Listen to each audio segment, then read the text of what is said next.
మాట తప్పిన దాని గురించి కూడా ఆయన ఏం ఫీల్ అయినట్టు నాకేం కనిపించలేదు.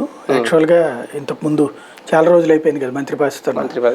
దానికి వాస్తవంగా మంత్రి పదవి ఆశించారు, మంత్రి పదవి లేదు. సాధారణంగా మనం ఏంటంటే జైంట్ కిల్లర్స్ అంటాం పెద్దవాళ్ళని ఓడించినప్పుడు. అందులో ఆళ్ల రామకృష్ణారెడ్డి లోకేష్ను ఓడించాడు. అట్లాగే పవన్ కళ్యాణ్ ఓడించినటువంటి తిప్పల నాగిరెడ్డి కావచ్చు, గ్రంథి కావచ్చు, వీళ్ళకి ఇవ్వలేదు కదా.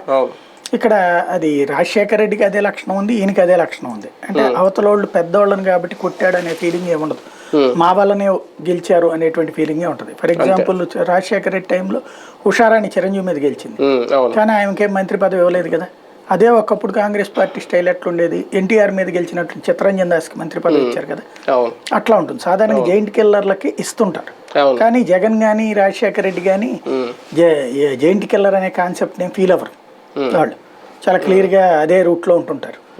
అయితే ఇక్కడ రామకృష్ణారెడ్డికి అన్యాయం అనుకోవడానికి అవకాశం లేదు, ఎందుకంటే 2 సార్లు ఎమ్మెల్యే ఇచ్చారు కాబట్టి అందులో అన్యాయం ఏమి ఉండదు.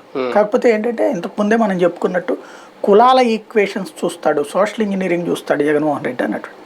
అది ప్రస్ఫుటంగా కనబడుతుంది. ఇప్పుడు సోషల్ ఇంజనీరింగ్ భాగంలో అక్కడ పద్మశాలీలకు సంబంధించినటువంటి సీట్ అది, ఇవాళది కాదు, ఎప్పటి నుంచినో. ఒకప్పుడు కొండ్రు కమల లేకపోతే కమ్యూనిస్ట్. కానీ ఇక్కడ ఏంటంటే పాయింట్ 2 సార్లు సీట్ ఇచ్చారని అంటున్నారు కాబట్టి ఆయన కూడా అదే అన్నారు, 2 సార్లు నాకు ఇచ్చారు కృతజ్ఞతలు అని. కాకపోతే 2 సార్లు ఇచ్చినప్పుడు కూడా వైసీపీకి వేరే ఆప్షన్ లేదు. అప్పుడేం గంజి చిరంజీవి వైసీపీలో లేరు, గంజి చిరంజీవి మీద ఈయన ఓకే 252 ఓట్ల